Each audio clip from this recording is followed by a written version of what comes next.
Good evening. It's definitely on. This is a great turnout. Thank you all for being here tonight. My name is Austin Bailey. I'm Chief Curator here at Crystal Bridges Museum of American Art, and I'd like to begin tonight by stating our Indigenous peoples acknowledgement. At Crystal Bridges and the Momentary, we recognize our role as settlers and guests in the Northwest Arkansas region.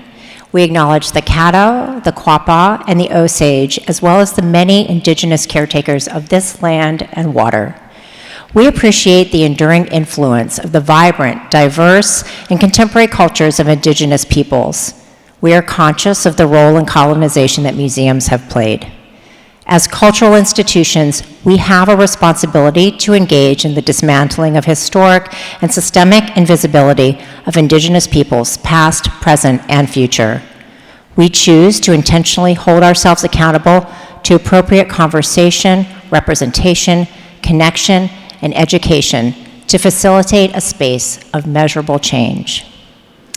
This evening, I have the privilege of welcoming you all to the opening lecture for Architecture at Home, to learn more about and celebrate the vision, innovation, and dedication of the 5 incredible architectural firms featured in Crystal Bridges' first outdoor architecture exhibition. And they are all seated in this front row, but as firms, they are Levin Betts, Mutuo, Perez Palacios Arquitectos Asociado, Studio Indigenous, and Studio Sumo. Their extraordinary pavilions, installed along Orchard Trail around a cornerstone of our collection and experimental housing, Buckminster Fuller Flies-Eye Dome, constitute a new neighborhood on our campus, not just of structures, but of ideas. The 5 architecture firms, selected because of their unique personal stories and professional practice, have worked with Crystal Bridges and our larger community for more than 2 years to explore how housing that is more human-centered, more beautiful, more sustainable, and more sensitive to its environments and communities can be attainable for more people. Tonight, they will expand upon their designs in a conversation guided by the exhibition's curator, Dylan Turk. Dylan's passion for architecture and Crystal Bridges has been vital since his earliest engagements with the museum. He was instrumental to the realization on our campus of Frank Lloyd Wright's Bachman Wilson House in 2015 and the Flies-Eye Dome in 2016. He conceived this project over 4 years ago, and his dedication to its realization has been remarkable. After being involved with the museum for 10 years, 3 years as a volunteer, and almost 8 as a staff member, and inspiring countless staff, supporters, and visitors with projects like Building Crystal Bridges and now Architecture at Home, it's very bittersweet to announce that Dylan is leaving the museum to concentrate his art and curatorial endeavors through his company and his contemporary art practice, Kin. So before we jump into the conversation, I'd like to extend a round of applause of thanks and gratitude for Dylan for his contributions and significant legacy that we will leave at Crystal Bridges. Thank you, Dylan.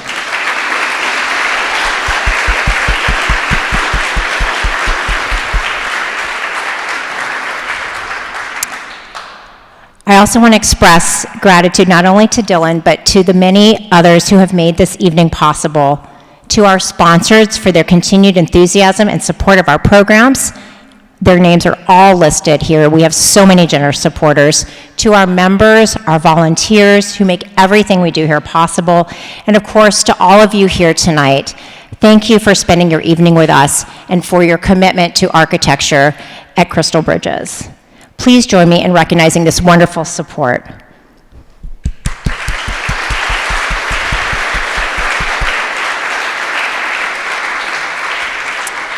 And now it's very exciting for me to welcome this incredible roster to the stage: Dylan, Yolanda, Sunil, Chris, Pablo, Jose, Fernanda, David, and Stella. Please come up to the stage.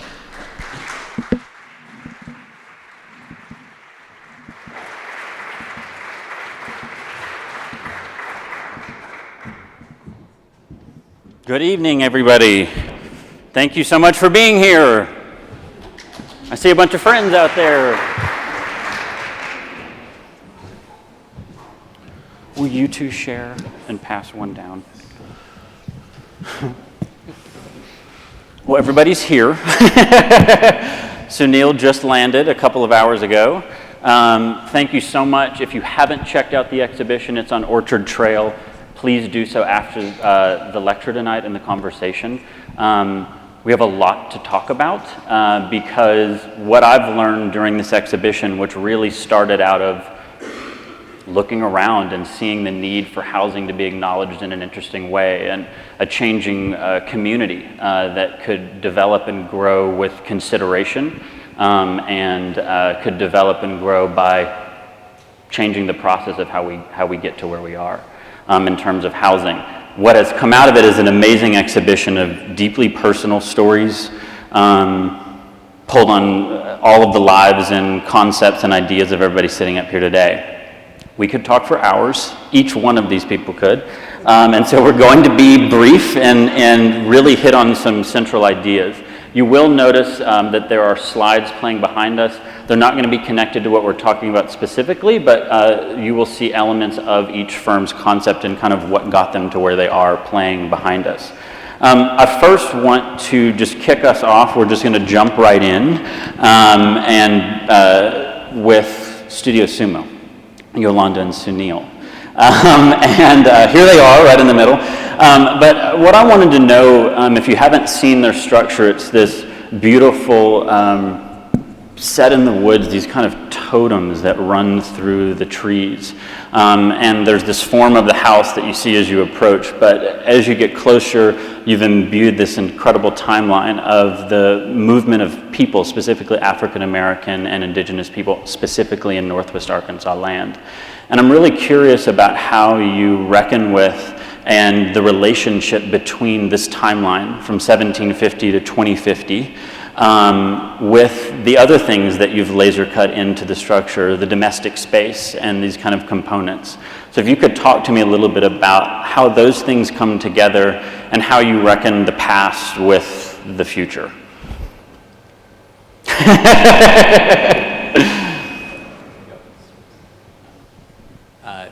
Thank you, Dylan, for having us here and for the question.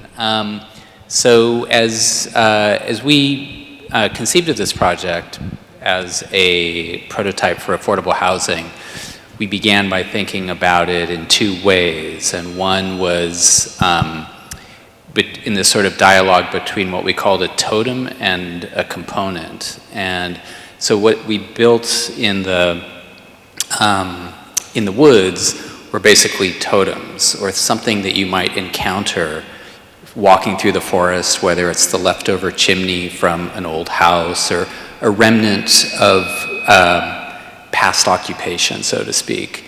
And you'll see that there are 4 of these totems, but so they're in some ways leftovers of a past, but at the same time, the way that we conceived of a house being built for the future, we conceived of it also around these 4 components. So each of these 4 components holds the program for a kitchen, a living room, a bedroom, and a bathroom that could be prefabricated in a very sort of functional way, put on site, act both as the structure and the partitions for the space, and create, just take a roof, take any type of facade that need be. And so between the two, the component life of what's seen anticipates a future. The totem life sort of recalls a past that Yolanda can talk about a little bit more. Yeah, please tell us a little bit about your experience of the creation of the timeline. And I know several months ago we sat in there and did an interview and talked a little bit, and you told these beautiful stories about what that meant for you, of almost acknowledging these pasts and these people and how that leads to hope. Yeah, I guess like in some ways the timeline, it's part of a larger project that had been going on already that looks at settlement in different cities in the United States. And so coming to Arkansas, it was an opportunity to learn about, okay, I'll move it closer. Yeah, so coming to Arkansas, it was an opportunity to learn more specifically about the history here And one of the first questions I had was about the settlement of African Americans in Arkansas. That's part of what my research has been. And when I was looking in Northwest Arkansas, I didn't find a large population. I found them actually kind of in other areas. And that kind of just led to searching for, like, historically looking for where settlements were, how they'd kind of moved over time, looking at not just African Americans, but also indigenous nations and how people had been here, moved through here, and I wanted to map that story onto the project. It was part of responding to the prompt from Dylan to work with the place, like to somehow respond to communities or to the locality in a specific way. And so then we just kind of took this idea of the totems, which usually have meaning embedded in them, and we were thinking about how they could have the embedded meaning of the house, but then also these embedded meanings of histories. I think that's what I've learned through this whole show is the house, this idea of home, these spaces that we're around, they do have so much meaning. And oftentimes when using this word of affordability or attainability, that is cut out of the conversation, right? It's like building just the cheapest thing you can to fit the most people in. And what every single person here has done is really thought deeper about place, thought deeper about people as individuals, that the sacredness of these houses that we live in and how it influences who we are. And I love that about your piece so much, is that it tells a story of people that were here, and all of these events that happened that almost led us to be sitting here in 2022 having a conversation about why housing is the way it is, which I think is interesting. One of the things that Levenbetz did when they first started thinking about the project was a detailed analysis from above of the built environment and what you were seeing. And that led you into going so much deeper into the community and trying to unpack what's happening here in your own way. And so I wonder if you could tell a little bit about how you talk about place and community from the forests and water, Jen, all the way to zoning regulation and how those things define a place when thinking about housing. Yeah. Thanks, Dylan. I'm going to give it to Stella, but I also just wanted to thank you for putting on this amazing process, inviting us into it. It's kind of a momentous night for all of us, having made it here. And I wanted to congratulate you and everybody else also who's worked on the project. Yeah, I just want to actually pick up on the conversation that's already started, this idea of place and specificity, I think, which was part of your prompt. And for us, I think it'll be interesting to hear how we all talk about it. But for us, it was very much about, to your point about the idea of addressing housing is not sort of a one-size-fits-all. So it was really important to think about this specificity of what the sense of place is in Arkansas. So to your point, we kind of looked at the region in terms of resources, thinking about what does it mean when you do housing in terms of, well, where is it being built? How is it being built? Who is it being built for? And what, even within that sort of those questions, understanding the specificity of a given site. So we did look at the sort of region and the resources, looking at forests.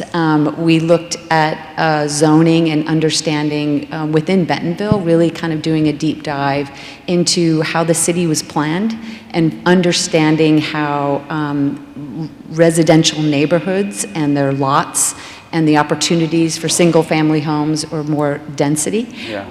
And we looked at sort of the specificity of place in terms of literally the kind of nature that we're seeing here in this room and surrounded by the trees, and then understanding how houses are being built and for whom. So we did a community engagement. We kind of looked at construction processes as a way of kind of thinking about that. And so our pavilion is really a demonstration of those those considerations of how we would approach the housing. So we sourced everything locally. So from the trees, the sort of like, this Arkansas is Southern Yellow. revolutionary, yeah. Yeah, and that was important for us. And then with the pavilion, so we worked with forest management systems that would organizations where we got the trees and then harvested the trees, and then so all the wood is all local. It's Arkansas Southern Yellow Pine, and then did a kind of community engagement to understand questions about domestic space, how that's also changing, and then the site specifically being a pavilion and thinking about houses that could be around a tree, so an idea of a kind of tree courtyard.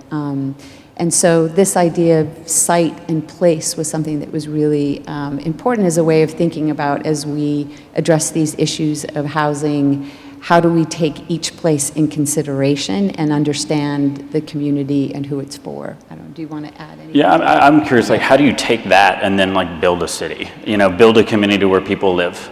And so, you know, you've wrapped around this tree and you're using Arkansas pine, but the name of your piece is House of Trees, City of Trees. And so you allude to this idea of more than one. Right. What does that look like, and how does that happen? I think at a basic level, we wanted to think about how housing might be made if one thought about it as a right as opposed to a commodity. Understanding, of course, that commodity and capital is going to have to play into it. But if we kind of at a basic level think about it as a right, we might think about building in very different ways. So we sort of started this process thinking about what do you build with? What do we make buildings out of? And then, of course, how are they organized?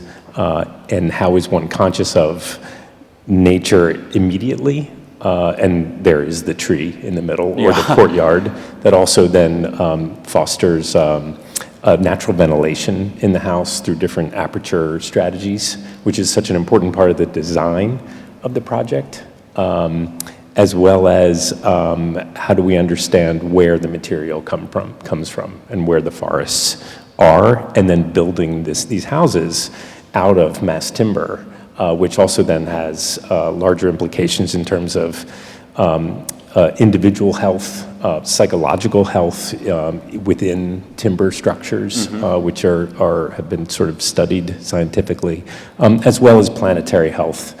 Because timber sequesters carbon at a much greater rate than many other materials, which is such an important part of the climate condition that we're obviously living in right now. So I think the project, operates at these sort of, how do humans occupy the land from, in European models, it's parcelization. In indigenous models in this area and others, it's much more fluid. So we were looking at transgressing zoning boundaries and then kind of rolling it out to health at all of these different, personal, human, community, and planetary levels. Yeah, I mean, I think that what's interesting, and I think maybe a lot of people that want to come see the show are looking for the solutions. And what we've all learned is that there's not one. There's a lot of different ways of approaching this idea of housing and how we live, and what we really need to do is kind of step back as a society almost and understand people, how they got where they are, and the influences that are affecting their daily lives, and these kind of overall systems of what is the right to housing. I think it's interesting, both of you heavily in your research showed maps, looking at land, looking at people movement, and this idea of maps and the system of how we kind of divide up land. Studio Mutuo, or you, Mutuo, Fernanda, and Jose, wave down there. You talked a lot about this idea of like human right to housing. And at first, I have to say, we're summing up, a year and a half of 2 years of a lot of Zoom calls and a lot of meetings and conversations about the creation of these structures into very quick kind of subject or conversations here. But one of the things that everyone on our team loved about working with you is you kind of started down this path. We gave you this prompt to build this prototype, and you started going, and then you came back to us and said, no, that's not what we're going to do. we're going to change it up a little bit because we want to talk about something bigger, something that is a real influence in talking about the barriers. And so you started that by telling us a story about a man named Abraham. And I'd wonder if you might tell us that story and then how that has manifested in the physical form of the installation that you've made out on our grounds. Yeah, so Abraham is a construction friend that we work with, and he, one of the things that we think about is, as architects, we design things, but they get built by a team of people. And Abraham's a builder who can't build his own house because there are many barriers to home ownership. So, as Dylan was saying, when we were prompted to do a housing prototype, our response was to say that doing housing prototypes doesn't solve everything, that there are a lot of underlying issues. And we wanted to do a pavilion that would begin a conversation about these underlying issues. And what we focused on were the systems that conform the housing system. So acquiring land, financing, permitting, and construction, and how these are barriers for a large group of people to attain housing. Yeah, I would like to add that we have been doing research about faster and more affordable ways to do housing. Our firm is located in downtown LA. We have a huge challenge with the unhoused, so every day we would see them, and it was part of our daily life, and we as architects were frustrated that we couldn't help build more housing. And so we started researching using faster systems, and 8 years into it, when Dylan invited us, we had developed 3 already ideas, and it was really hard to even start building them because of these underlying systems that we don't talk about, we don't see them usually, but there is a lot of barriers for owning your home, especially if you are in an underserved community, let's say, or if you don't fit the description of, someone that would have more access to housing. So a lot of our work with this, we took this opportunity to go a little bit deeper and say, what is here that we are not seeing? What is our real challenges? To us, it's not about the architecture as much as it is about understanding why it's so hard to permit a building in LA, for example, or why more people can't get financing. And so all of these were the topics we wanted to discuss. So the way we decided to create our pavilion was to create this rigid grid of concrete and steel that is under the pavilion, and it's kind of, it signifies the strict, rigid systems of housing. And our pavilion itself is incomplete. The roof is not fully complete. The ground is not fully complete. So it's talking about what is missing in this picture. I hope we all ask ourselves and can work together and understand better what are the barriers for housing for all. Would you say something about these, to me, I walk in there and I'm just drawn to the total contrast of the sharp industrial kind of materials within these beautiful handmade objects and the color. And can you talk a little bit about what bringing that heart or that soul into that means for you and why it was important to bring in those handmade elements into your piece? And describe them a little bit, because we're both picturing them, and not everyone may know exactly what we're talking about. Yeah, so we included in our pavilion, we included some handcrafted wood columns and pottery that were made by artisans in Michoacan in Mexico. So to take a step back, both both me, Fernanda, and I are immigrants, so we always see everything we do through the eyes of somebody who comes to a new place and brings part of their culture with them. So including these columns was a part of this discussion, no, about people who come from a place and they bring with them their culture, their soul brings their country here. So home is neither there nor here, but it's a mix of both. And it was also a way of saying, well, there's this rigid grid, but within that grid, you can add some sort of. We talk a lot about flexibility and trying to make the systems flexible. So how to bring some flexibility into this rigid system. To us, these columns and within this rigid system represent the flexibility and the novelty, what can change in the current system that could allow for more people to have a home. And also it talks about home, because these elements are what connect you to your culture or to the place that's there, right? So, perfect segue. Thanks, Fernanda. I would love for Chris to talk a little bit about a deeply personal structure that also went through kind of an evolution in what you were going to do here. I learned an unbelievable amount from you during this process about how a structure can persuade our identity to flourish and how we can connect to who we are really very deeply.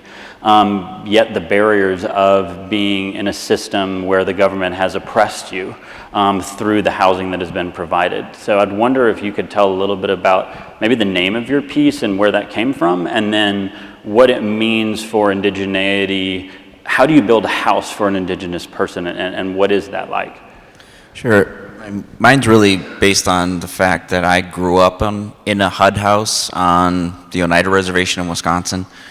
And without really knowing it, it's the probably single biggest reason why I became an architect, really understanding that the space around me was affecting who I was and how I became what I am. And I really, at first I started to think, well, I should deal with the cultures that are here first, but then really began to realize that this is a bigger pervasive issue, that the houses that are being provided to indigenous people, primarily on reservations through the HUD program, are the same. They're all about the same. They're 1,200 square foot, 3-bedroom homes. And what I noticed was seeing this across the US, even in Canada, almost literally the same exact house. And I began to realize that it is a form of colonization, right? Colonization wants to say, well, there is no culture here. There's no culture here, so we're going to assert whatever culture we have. So everyone should live in this sort of nuclear family post-World War II situation. When in reality, my family did not live like that, right? And it didn't have a lot of things. It didn't have a place for a fire. When I knew that I wanted to be an architect, I was doing my drafting homework that I was taking home from school, sitting on the edge of my bed. There was no desk. There was nothing there for me to like, oh, this is where I do my homework. Everyone in my community adjusted their homes to the way that they lived, and not the other way around. And so I began to realize that, well, if I'm going to do something that says something about housing, I have to say something about the house that I grew up in, and how can we begin to rethink the ideas and concepts that are actually embedded in that home as a device. And also, this comes from like dealing with other indigenous communities, and one of the communities that I'd been working with in Canada, they basically told me that they don't want to see that gabled roof. They don't want to see anything that looks like that home, because everything associated with it is something that's like, it might as well be a spaceship that was landed on your community and culture. But I also found that there is a profound lack of care in how these homes are being deployed in these communities. My house didn't have a garage. My house I didn't have a dishwasher until my apartment when I was in grad school in Charlottesville, and I had to ask my girlfriend at the time to show me how to work the thing. Never used one of those before I was in my mid to late 20s. But the point is that what I tried to do with this piece is to provide those things that Indigenous people see as being important. And even the concepts of like saying this is the living room, the dining room, the bedroom, those are also associated with what you do in them, right? You sleep, you eat, you gather in these things. But Indigenous space has always been one where you can do all of those things in the same space, right? You can have ceremony in the same space that you eat. You can meet with other nations in the same space that you eat, sleep, and do all of those other things. You can tell stories. You can raise your children. You do all of those things in those spaces. And for me, it's basically like, how do we get rid of those walls and compartments that are in these homes, and how do we open up that Indigenous space? My house didn't have a view to the sky, and this one does. My house didn't have a place for a fire. This one has a hearth that is the center of that. And I also think that, for me, in my sort of education as an architect and being an educator, we think about architecture in a very specific way that is saying, well, these ideas came from this source. But in my entire education, I was like, well, this is very similar to what I know as an Indigenous person. So when I learned about Gottfried Semper's 4 elements of architecture in grad school, I was like, well, a hearth, the wall, the roof, the woven wall, this is all in my DNA. This is all part of how I have always existed in this world. And so that's really a big part of like, how do I reconcile these things? It's not to say that one of those things wins or one of those things is better than the other. It's just to say, well, there are other parallel sort of knowledge systems in the world. And for me, it was like the house that I grew up in didn't foster that. It actually tried to suppress it and saying, well, now I live in this suburban home with these double hung windows and no porch and no gutters, no garage, all of those things that were the ways that people thought that we should be living. And it was really something that I wanted to really kind of address from a design perspective, and really connect to who I was and how I became who I am and how I got to the point where I'm a part of this exhibition. Yeah, I think that, yeah, please.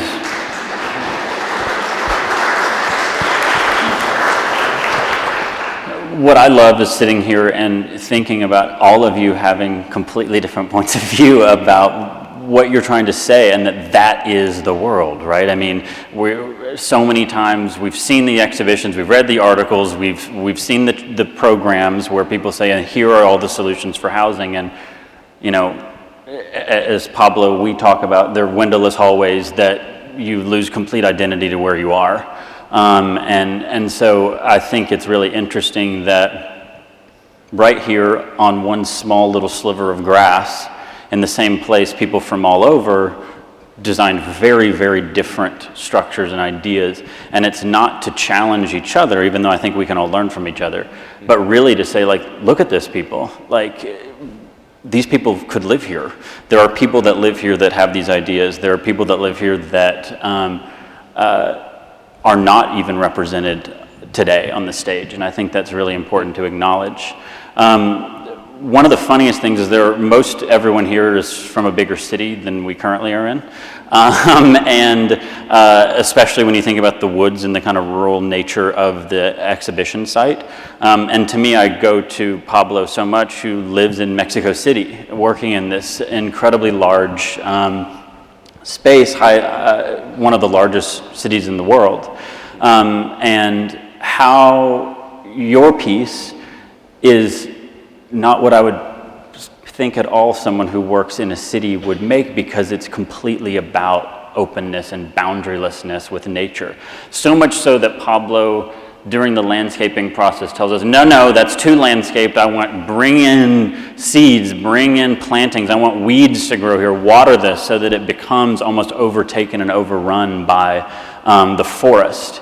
Can you tell me a little bit about your piece and how you got to that idea, especially because it's so different than maybe your norm of what you see, even though I know you build all over the world. But tell us a little bit about your piece and the relationship with nature and the openness that you fostered there. Yeah, well, thank you, everyone.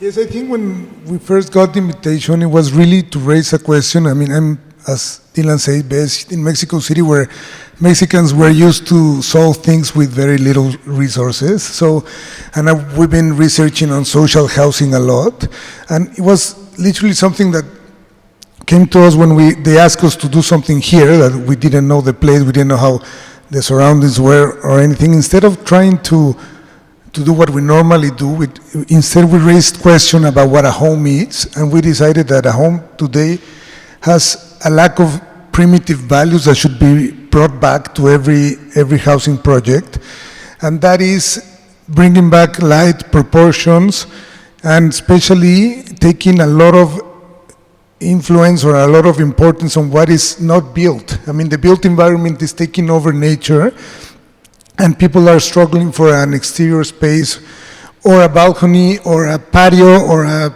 piece of, these surroundings is just for the very happy few in Mexico City. The rest of the city doesn't have all this green around. So we decided that the pavilion or the housing should talk more about what's not built, and that exterior defense space, that it should be as important and it should be taken into account as much as the house itself. And so we went into parallel research line. One is, okay, that exterior space, how do we bring it and how do we delete the boundaries between interior and exterior, and how do we give nature its place? And that's why we made that pavilion in a way that it kind of showcased that in a very literal way with this translucent material and kind of blends with the surroundings. But at the same time is how do we create something that is replicable, and we can do it in different places and conditions. No? For example, in Mexico, doing an aluminum framing system would be impossible to do, but a framing system that could be made out of wood or concrete, or even in the southern part of Mexico, it can be done with bamboo structures, and it can be covered with a natural material sourced locally. So it was more about principles rather than the form or the shape or the final shape. So it's basically a framing system that could be replicated, and as long as you replicate it, you start creating exterior spaces that are going to be used by the owner. So it was really, and the natural response of living nature in an amazing site like this, and it has to do a lot of what other guys were talking, that, everything has to be locally sourced, and that's the future, and everything has to be taken into account, especially the people inside, and how people understand that the only thing that put us together as humans is nature. So in an amazing site like this, for us, okay, this has to be more evident than anywhere else, no? So that's why it's kind of, we wanted to lose the barriers and kind of make the architecture disappear in a way that architecture should be more about consciousness and about understanding who's going to live and about the natural surroundings rather than egocentric shape or an architect gesture that is going to be there and is going to erase what shouldn't be. Yeah. I think what you're talking about is something that obviously resonates with Crystal Bridges, this idea of nature as this common thread, this connecting ground that allows us to facilitate and see all of these different perspectives. I know that our team that worked on this project talked a lot about there's an issue, and what side of the coin are you looking at, and what direction are you coming from when thinking about that? And so nature is this kind of grounding force and this kind of grounding space to have these conversations, I find to be really interesting. It makes me want to ask a couple people on the panel now that we've touched on kind of what everyone did to respond to these ideas and to start building up reaction and different ideas around first nature. And the real underlying bold score of this exhibition, which is attainability and affordability. So all these ideas that we talk about, I think in our individual interviews I've asked you, is it possible? Can we take these ideas and how so? And when people come here and say, okay, I've seen your plans, how much does it cost? Which I think is, we're not there yet. But how do we address that? And how does this conversation move forward to embrace this idea rather than fight against it? I feel like Sunil, you are about to say something. You want to respond to that? I wasn't. Okay. But I can. Great. Or I can try. I mean, I think that there's, I think all the projects in different ways don't just propose different designs based on how things are currently built or currently thought about, but rather they pose different ways of thinking about building. And I think that that is the, I think if we were to just sort of say, do a different design, but still kind of work with the conventions about how things are thought about or how houses are used or how homes or even how domestic life plays itself out, the space that we need for a home, just thinking about what Chris was saying about all these things actually happening really in proximity or the same space being used in different ways.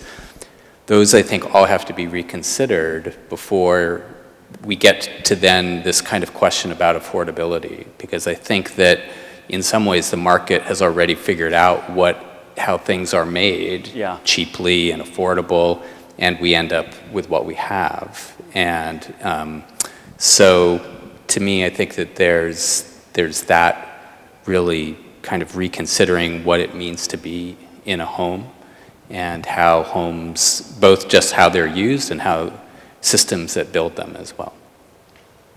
Do it. I was also just going to add, absolutely. Just adding to that, just looking at thinking about density. One of the things we were looking at is like the single family lot. So a single home, a single house versus a kind of aggregation. So I think the idea of affordability is also an efficiency. And so if we start to look at what we've all been kind of talking about, these other models of living in home and domestic space, I think there are opportunities in housing versus the single family house, both from a constructability standpoint. From our standpoint in our project, looking at mass timber, it's actually a little bit harder to argue for that for a single house, but you can make the argument for affordability when you talk about housing. So, which for us, that was part of the kind of the impulse or the initiative to kind of look at the zoning and start thinking about, like, even in Bentonville, instead of the single lot, how do we begin to aggregate lots and think about housing, think about different social structures in terms of what we think about as the family in a house, and then thinking about the sort of economy of shared spaces, shared living, and amenity spaces that are shared, and party walls, and ways in which there becomes more efficiency. And I think that's also an opportunity then, and then ownership, right? It's harder to own a single lot, but it's easier when you start thinking in terms of co-ops. And so if we take 4 lots that only have 4 houses, but those same 4 lots then actually can accommodate 8 or 12, then you start to get a system that becomes more affordable to the individuals and from a building standpoint. Yeah. I feel like Jose or... Yeah, go ahead. I think it's also a matter of scale and understanding the cities and understanding that the cities shouldn't be like idealized as it is now. This lack of housing is also about understanding that if we start thinking in a more local way, in a more, understanding that the resources should be more local, then the density lowers. And I'm not saying that we're thinking of single homes, but if we start thinking that and the pandemic was a little bit helpful, but you don't really need to live in a big city to have the best quality of life. And so, of course, the market is always going to push to make things faster, which is part of the problem, smaller, cheaper, and that's why the height started to be, everything started to go smaller and shrink. And if we start thinking that we can think in a more urban scale and propose these kind of small cities or small villages, or in a way that then housing becomes more sustainable, and then again, there's enough serious space for everyone, so they take care. And there's also one thing that we haven't talked about, and it's super present, that the house starts to become a home once the people personalize it or make it their own and start adapting it to it. So if we think that we just give the main tools or the system, and we let the people or the community to finish in a way the home, and start creating their own villages, what they think should be, then they think of the house in a more personal way, then they take care of it, and so it becomes, so I think the way to challenge the market is to start thinking the other way around, and not how do we feed more people in the best place, rather than let's think in a more urban scale and try to move out of this preconceived idea that the best place to live is in a city. I think so. Yeah. Yeah, Fernanda, go ahead. I would like to add a comment to that we, when we started our research, we were thinking a lot about how to build fast. And I think nowadays, we think that building is slow is a good way to go too. Because when you build it slow, you take your time, you can build a home. I think you can't build a home very fast. I think home takes time, and it's how you feel about the space, and it's how you develop it. So I think a lot of, when we think about solutions that serve a big population, it needs to your point, it needs to have the opportunity for those people to develop into their homes and to develop their homes the way they are. And so I think that's a concept that faster, not necessarily best. That's one thing that we have been thinking about. Yeah, so I wanted to add that, our prototype is not a housing solution. Yeah. But it is to raise questions, and we also wanted to learn from it. So actually, aside from doing the pavilion, we developed a website that is called storiesabouthousing.com, and where people can go and they can select where they're from and tell us a story about housing, right? So actually, also one of the ideas with this prototype is that we would learn from local communities, so that there might be a pilot plan in the future where we can apply some of the things that we've learned from the exhibit. I think it's really interesting. Pablo was talking about this idea of urbanization. I was just making me think about how the prompt, that you talked about, the housing crisis that we're seeing here in this place. Which implies it better be a quick, fast fix, right? Crisis. Yeah. Right, but I think what's really interesting is, this idea, the housing problem, in past eras, let's say, was like a big city problem. And I think we're just seeing sort of, wealth and population shifts. And that's what's so interesting about this show, because it's showing that the housing crisis is happening, within our entire, at many different scales. Yeah. And the problems, they're urban, even if they're rural.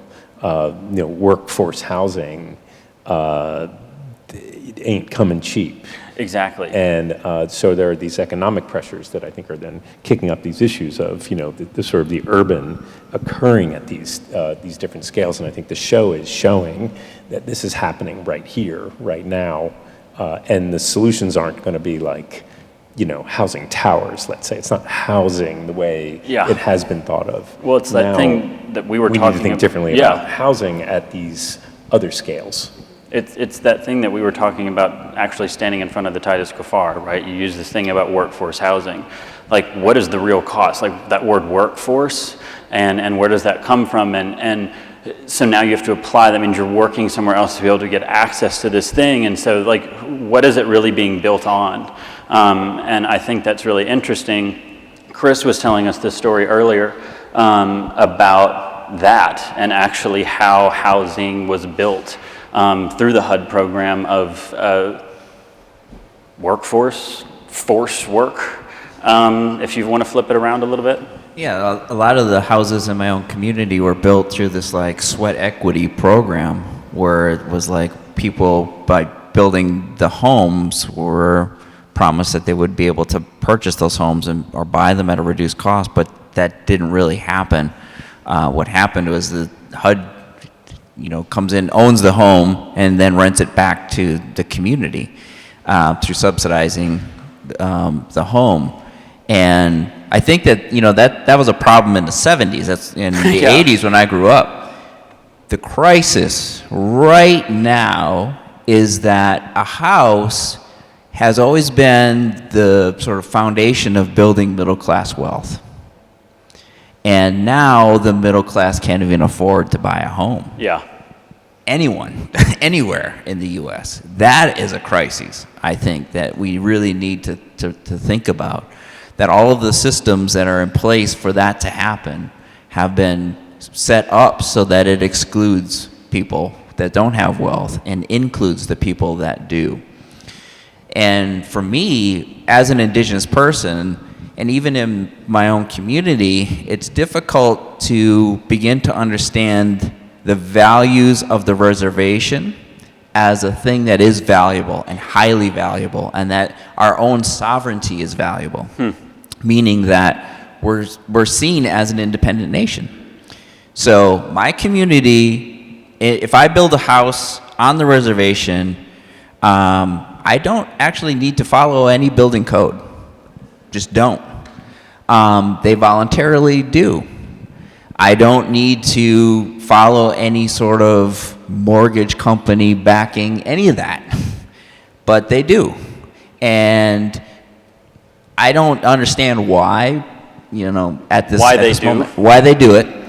And even a property line is not anything. It's like, okay, I stop mowing my lawn and my neighbor starts mowing their lawn there. So the idea of like having a property and a home on it with setbacks or whatever, all these other sort of things, those things don't need to happen on a reservation, and it can actually be the model for how these things can happen. So there's a lot of talk about land trusts and other sorts of things. Well, our land already is in trust, right? It is a trust, and so when you build a home on a reservation, you don't own the land. You actually just pay a fee that basically says, I'm not gonna start trying to drill for oil on my property, right? Like I'm basically saying, okay, I'm going to take care of this property. But you only could own the structure itself, like the wood and nails, right? Like that's what you own. So if we started to think about, okay, what happens if I do that? And what happens if my neighbor, for me personally, when my grandmother's husband was my step-grandfather, my grandmother's husband died, she lived in our home for 6-9 months. But I slept on the couch and I let her sleep in my bedroom. But what if I had a module that my community could say, well, Chris's grandmother's going to live with him now. Let's go and build that module. Let's add it to the house. Let's do that. Or if someone has a baby, or if someone gets divorced, or whatever happens in your life, all of these situations are happening, and the houses are not adjusting to that. But it kind of goes back to just this idea of like how we're using housing as this sort of financial thing that is actually excluding so many people, that capitalism now has snowballed into this thing that is plowing over people that are non-indigenous people, just people that are just working every day that can't afford to buy a home. And I think that just an observation, that has accelerated within the last few years, just tremendously. Even in every community, it's happening in Albuquerque, it's happening here. It's just everywhere, and we need to do something to pump the brakes on it. Unfortunately, what may happen is this bubble might burst if we don't understand that it's building up. To begin to understand how can we, by what kind of home we buy and where we buy it, can we assert some sort of our own sort of idea of how people should be living and what our community should be like. I would like to add that I think it has a lot to do with creating awareness and for us to discuss what we as a community want housing to be. Is it a way to create wealth, which I think it's the current system, or is it a human right, right? I mean, that's the question, you know, and I mean, I hear all these people, especially, you know, I'm not saying this for a political reason, but from like the student loan thing, right? And all of these people saying like, well, I had to pay mine, and these conversations, and there's this kind of almost air of like, you're not working hard enough. Because if you work hard enough, you'll get there. Then you'll be able to achieve it, right? And these are people that are working hard and are actually, as we saw in the pandemic, the complete founding bedrock of how our society functions. And they're the people that are cut out of healthcare, housing, even cut out of these conversations. We can go on and on about that because it just, to me, is such a major problem. I'm going to go to questions in a minute. I want to ask one more, but if you are in the audience and you want to ask some questions, you can follow the prompt on the screen, and we will receive those.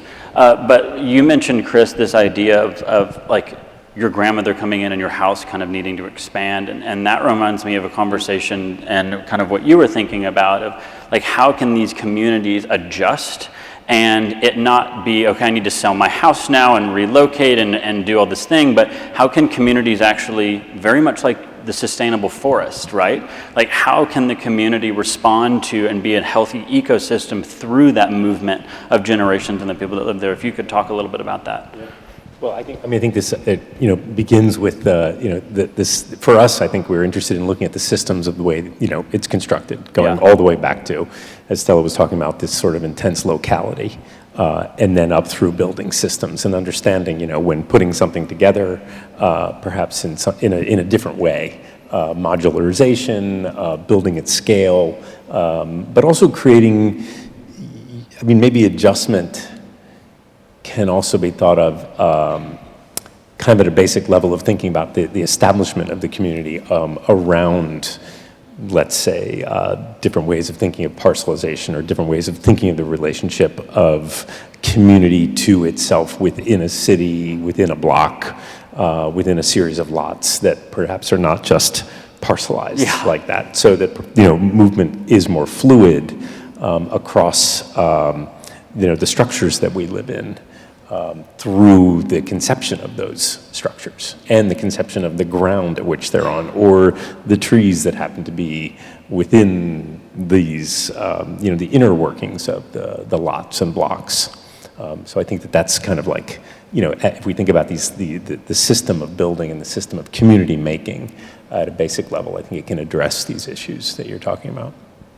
I also think just socially, to your point about like the flexibility, Chris, you were talking about kind of the different rooms and the way that they're called out. I think the nomenclature of the way that we define domestic space can be, I think what we're all talking about is just questioning all the givens. Right, exactly. And so if we question all of that, and in our case, we were looking at these sort of aggregation of spaces, not necessarily defining them. I think that's also probably a lot of what we're talking about with our pavilions, for certainly in ours as well, is like creating a specificity of placemaking, but not a specificity or a kind of prescriptive idea of how you're supposed to live in it. So that there is an embedded flexibility of like, well, maybe if your family expands or contracts, that you're kind of moving within that community, because there's a true idea of like a sort of co-op and a way of kind of thinking about co-housing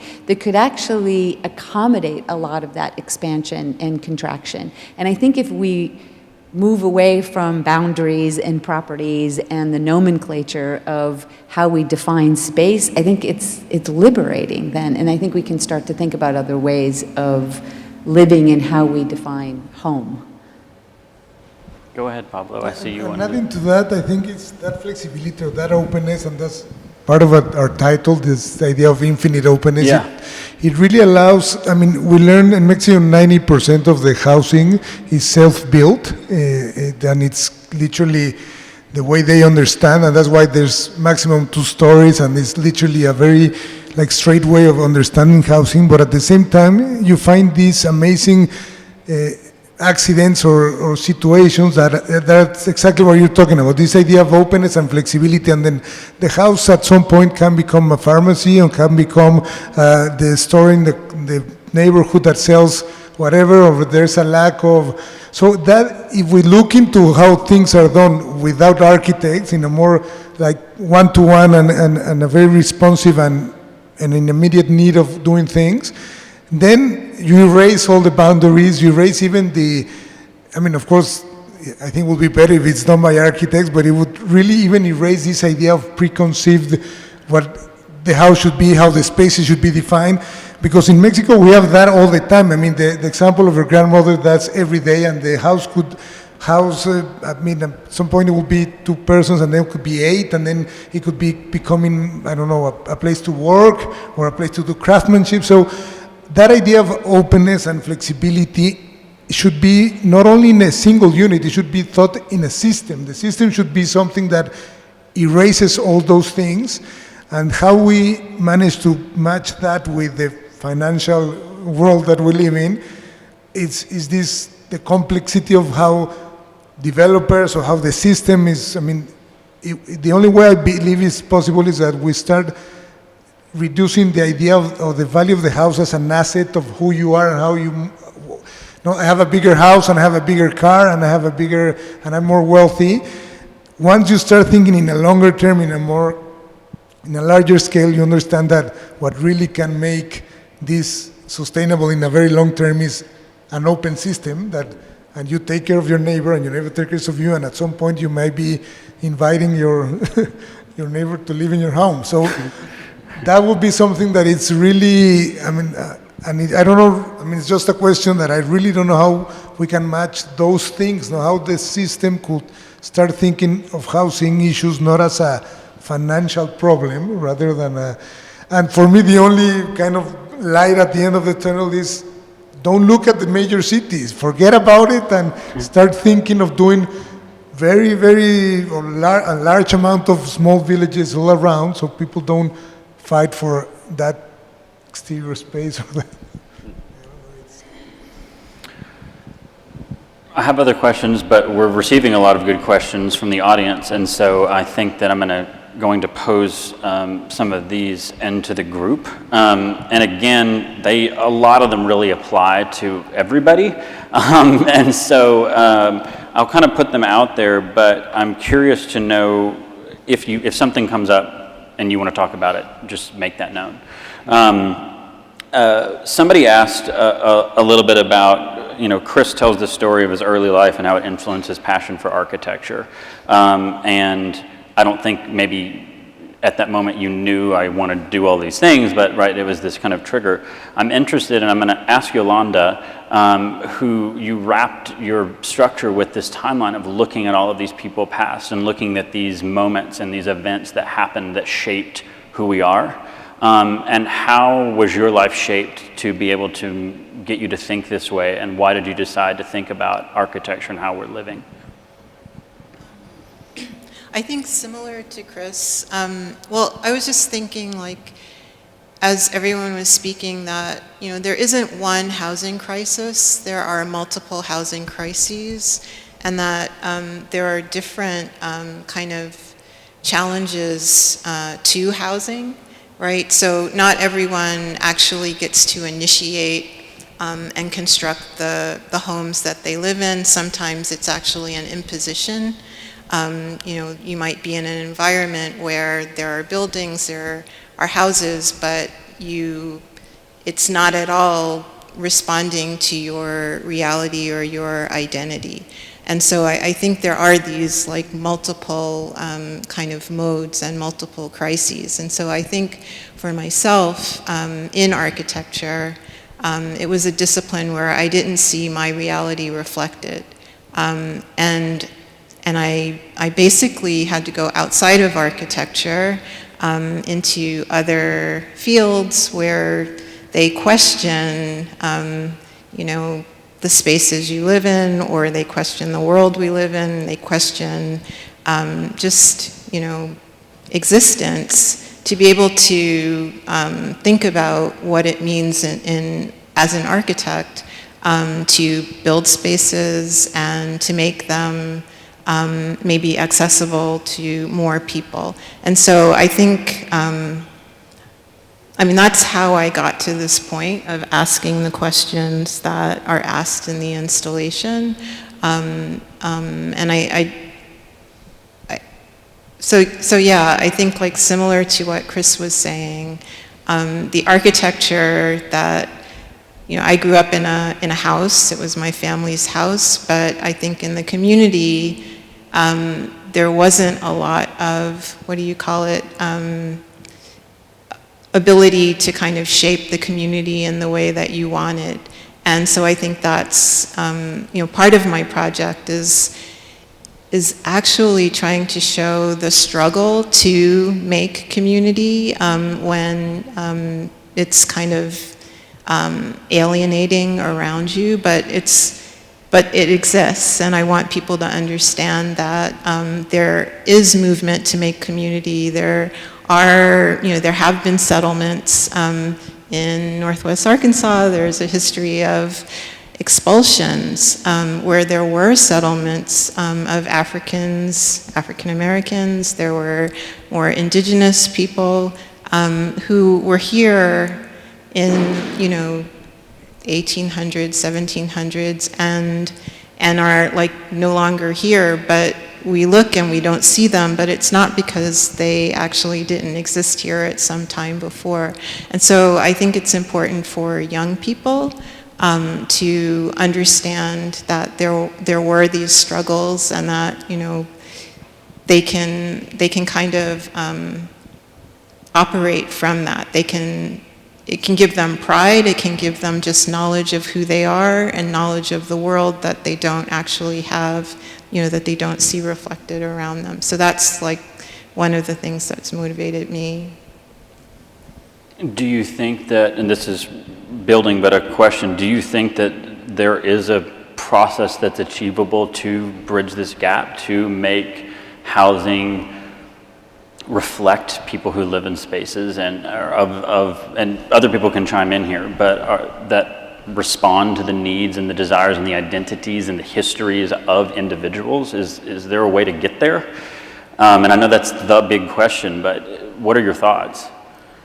Well, again, there are large populations who are alienated from their surroundings, and so I think in those instances, they might not even know that it's possible. Yeah. And so part of it is engaging conversations and letting people know that they can affect their surroundings, and then also that their surroundings affect them, and that it's important to actually, make an effort to care. Make an effort to care. Well, that's the motto for our country right now. Not for everybody, but that's what it's really about, That really came about so much in this show, is just, it's simply asking the question and seeing an individual, like seeing who they are and caring enough to maybe sacrifice something in your own life or something in the system, or shift the way that wealth is made. Anyways, we have a bunch of questions. Okay, so a lot of people are talking about, how do you solve the housing crisis? What about Northwest Arkansas and some of the things? Something I'd like to ask specifically to Levin Betts, whose whole structure was made in Arkansas, do we even have the tools? I feel like that's a nod to say, we have the tools even within the boundaries of our own small state to be able to achieve these things. Could you talk a little bit about the process, who was involved and what happened, and how cool it is that it all came of this place? Well, I think that's one of the key elements of what our study was about, was to try to understand who all the people were along the way who could help us make this thing. Emblematic, let's say, of who all the people would be along the way to make healthy, caring, equitable cities. and equitable housing. And I think, you know, we do the tools are here, and I think that we, you know, from understanding the people who manage forests to the people who, you know, obviously built with the you know, did the machining of the products, to trucking the products, to fabricating, to working with us, to the larger people who worked with larger forest initiatives. These were all the people who worked with us to make the pavilion, and their interests, and even just seeing this last night, their interests in what happens next. Like, they understand that these are all of the pavilions are expressions of ideas, and, you know, standing in the pavilion and hearing their interests, and wanting to know one another more in order to put the pieces together to solve the problems, to make the processes financially viable. Yeah. Because that's, everybody understands, that's our system. You know, it was all there. It was quite vibrant and quite moving to see everybody understanding the expression, but understanding that, you know, what can come out of it. It's all right here, and the proof was in everybody wanting to talk to one another more about perhaps what would happen next, and, you know, how this thing would, how all the tools that you're asking about could be put together. Mm-hmm. I mean, the knowledge base of some of these people, I had no idea what some people know about trees. Or like breaking a tree down, and how that builds into this whole thing. And it was so interesting last night to see everyone in the room. Also, yesterday or today really is the first time we're all in the room together, because of Zoom and COVID and all of that. And so thinking about this idea of coming together and hearing and learning from all the different skill sets of the individuals that can feed into them, I think is really beautiful. One of the most profound people that I talked to last night was the kind of opening party, was this man who built Yolanda and Sunil's structure. And he sat down and told this really cool story, and essentially said it's the best thing he's ever done. It was the neatest part of his life, is being able to contribute to this story of this place. And so the people who build these structures, go ahead. His name's Nick Paschal, if anyone needs a contractor. But seriously, I think, you know, when Yolanda and I, because for many years we've looked at thinking about how components can be deployed in different ways to make domestic space rather than walls and so on. And so when we had kind of designed these components, which we imagined, you know, in a perfect world would be mass produced and then, you know, plopped on a site and a roof and a facade would go on and you'd have your house in 4 days, we were like, okay, well, there is no factory that's going to make these components for us. And I think one thing also, too, that was sort of interesting for all of us is we also had to work within a budget.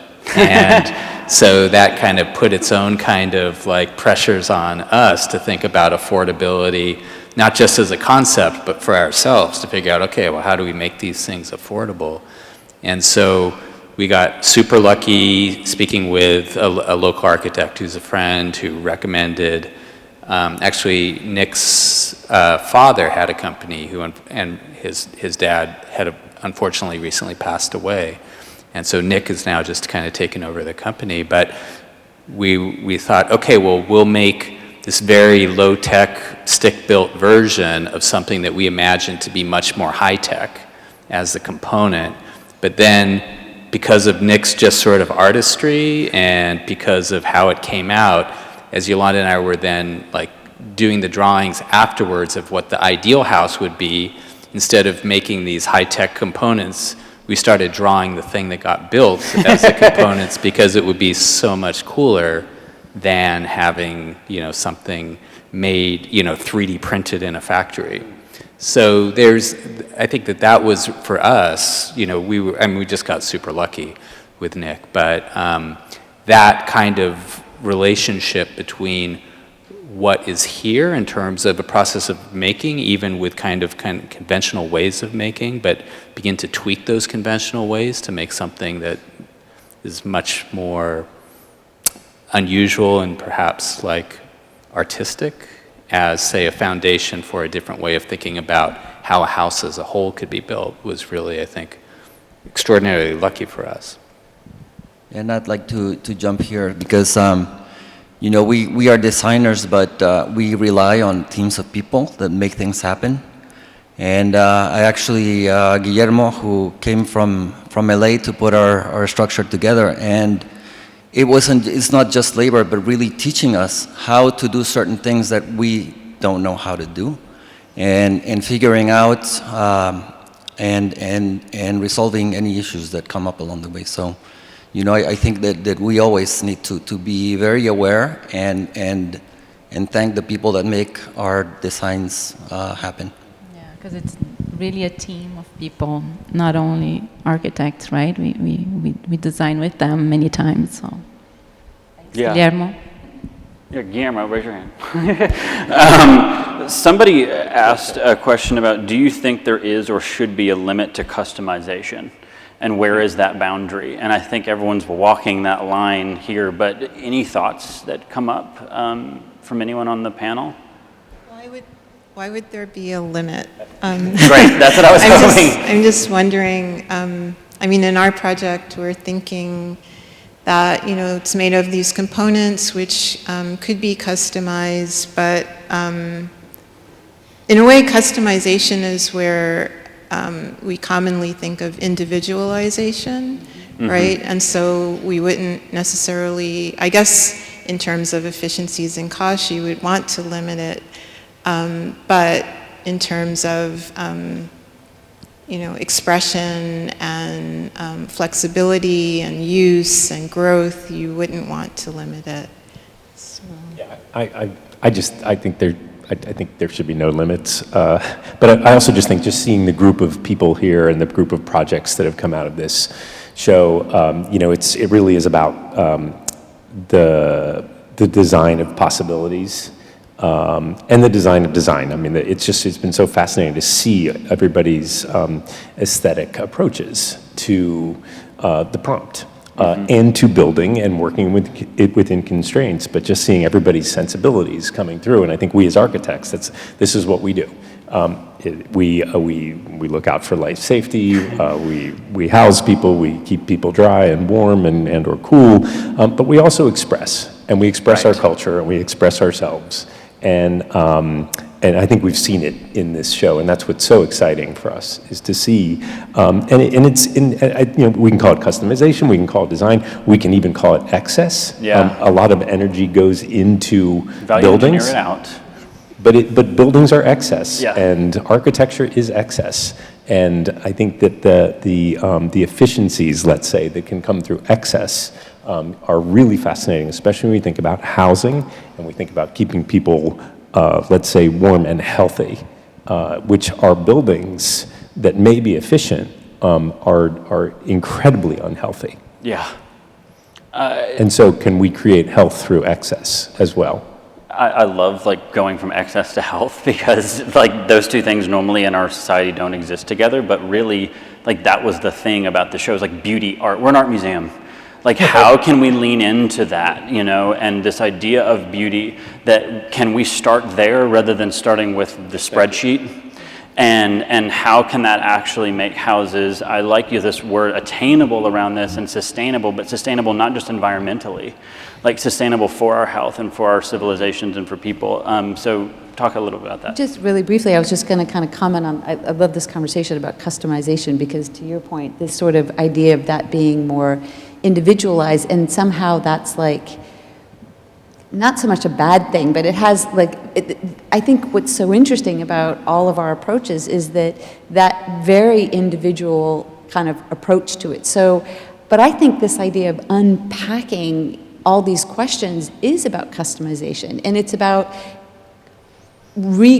rethinking the sort of, for us, all the conventions of even having an architectural practice where we're usually given, okay, this is the way, a city is developed and zoning. This is the way, we go to the lumber yard and just get the lumber. Right. But we can take bigger steps back and build our kind of community of collaborators that are like policymakers or forest management, or we can rethink not just domestic space, but how are we domesticating space and allowing for that flexibility that we're talking about. Like, we can redefine these things. So I think the idea of customizing and excess is actually about understanding local knowledge, whether it's through the community or whether it's through fabrication processes or whether it's through economic structures that may be available within a certain region that wouldn't necessarily be the right answer in another region. So I think we somehow think that customizing is like excess and expensive, and I think actually the better thing is to go locally and ask questions and allow it to be individual so that then you find solutions, and we're building a knowledge of not just firms or smaller groups of people, but larger groups of people, which we've all talked about. We've all experienced, even when at the pavilion, the fabricators and their knowledge that allowed us to sort of build our pieces. We didn't do them alone, and we have people that have worked with us. So, go ahead. About customization too. I think the architect can just go as far on that path to build houses, or I think homes are built by people that live there. So I think we were talking a lot during this exhibit about the difference between a house and a home. And then I think a home is a very personal thing, and it's fully customized by the person that lives there. And the more the architect can allow it to happen, the better the space is going to be serve each person. So all of you are working architects in the real world. You don't just go to museums and work in these things. How, in your practice, existing in reality, do you push against this and try and pull these elements into what you do and in the spaces that will be built and people live in, or libraries or schools or dorms or whatever these things are, right?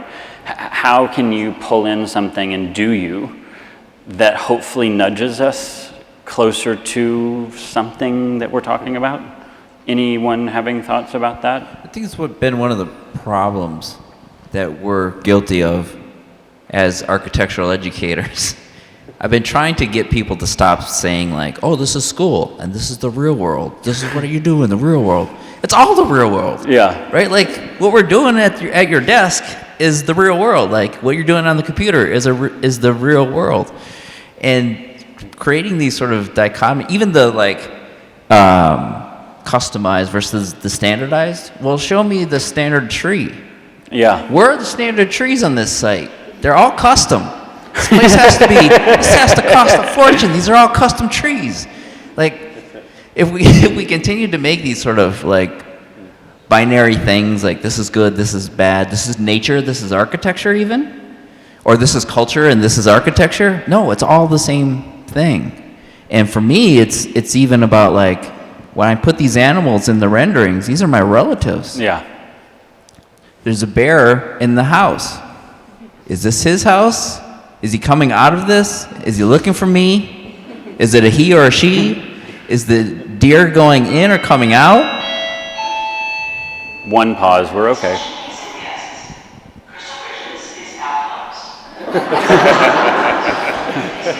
You're all fine. You all get night at the museum, but we're all stuck here now. We're all locked in.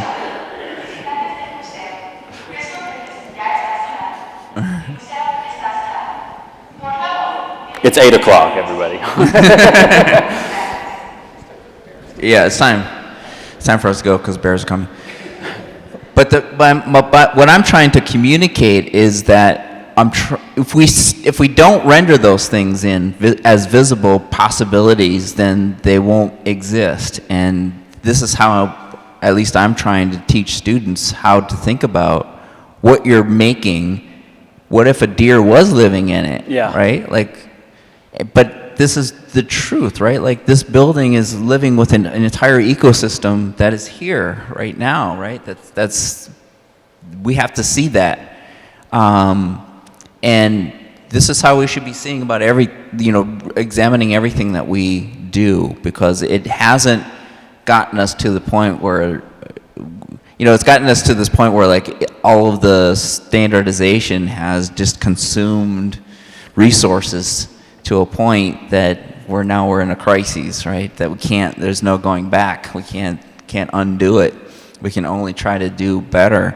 But it's in that sort of always seeing things as this or that that gets us into these issues. I think for us, it's a lot of in our practice is about participatory design and including all the community in the design process. We did as an example a park in the Coachella Valley, and it all came out through conversations with the community. And I think that what I was saying about what we wanted to do here at the museum was learn from the communities, so that what you learn is what you use as a tool, as a design tool when you are working with people from a certain region. So I think, as Stella was saying, is that it's very important to take into account the local conditions and the local people. And I think that for us, we spoke to many people here before we did a pavilion, mostly immigrants, because we are interested in that population here, and it just gives you the tools to do something that is designed for them, I think. And I think adding to that, I think for us it's also about understanding that architecture it only starts when we finish our work. It really starts when it's there in the real world. And so we as architects imagine, and we have all these ideas that we do this way or that way is going to end up, and it really affects and shapes the way we live. But we have to understand that it only starts when it's built. So in a way, that's part of our idea, that our process should be much more open, and it should be flexible and allow all these customizations to be possible, because it's really, and I always put this example with the students that I've been working, that if you design a park, which is super evident at the end the people are going to walk in a more maybe natural, efficient way. So if you design a path that is not working, then the grass is going to be on the other way, and you're going to end up not reading the paths that are naturally there. Yeah. So if we start thinking that our work starts when the community or the final users become the ones that take it into their own. No? So in a way, that's maybe a good way of thinking, that it's not on us only to decide how things are done. Yeah, I think that is we can keep going. We do need to wrap it up, unfortunately. But I do think that is the takeaway here. Like every single person, it is about the ultimate customization, really, and getting away from the car manufacturing plant of housing, and like how we should really be talking and listening and building from what we want to see rather than what the market dictates we're supposed to have. Just quickly, you also just asked about how this plays out in our practices. And I think, we have this incredible privilege as architects with anything is put before us, no matter how we decide to enter it, to ask questions. Yeah. And just to ask, at a very basic level, how will we do this? And at maybe a larger, super fun level, how do we think about this differently? Yeah, I wish there was a documentary to show this process all via Zoom, because that is one thing that comes out, right? Is this arc of learning that you're all going through and ideating, and mood boards that go on forever of inspirations and questions you're asking to try and get down to this thing. And that is like the true beauty of and the artistry of architecture, right? It's not this crisp, defined process. It's really irregular and all over the place, and it challenges budgets and challenges expectations and challenges the fire marshals who show up here. We love you, but it challenges it. And so if we can embrace that creative process of how these spaces are designed and kick that up the chain a little bit to how we even start thinking about developing cities, housing them, creating financial models to lend to people, developers if you're in the room, how you're developing and what that looks like. That's the answer we're all trying to get to, is how do we live in these cities and how do we build them and create them? And it's following the model that all of you have done during this exhibition, which has been a privilege to watch, truly. So, like I said, we could talk forever. There's so many more questions now, I know, that need to come out. Please go view the show if you haven't. Mob a couple people if you want on the way out. But I think really the message is now, especially at a museum, it's with all of you, right? Like the pieces are here. The ideas are there, you can walk through them. And so now how do you take into your life this energy, these questions, to change your perceptions, to change your daily actions, to be able to influence real change, to allow individuals to be who they are? I mean, that's like the bottom line, is everybody wants to be their truest self, you know? And how can societies help that happen rather than oppress people away from their own identities to fit in or to make it, you know? So, thank you all for being here. Thank you all for being here. We really appreciate it.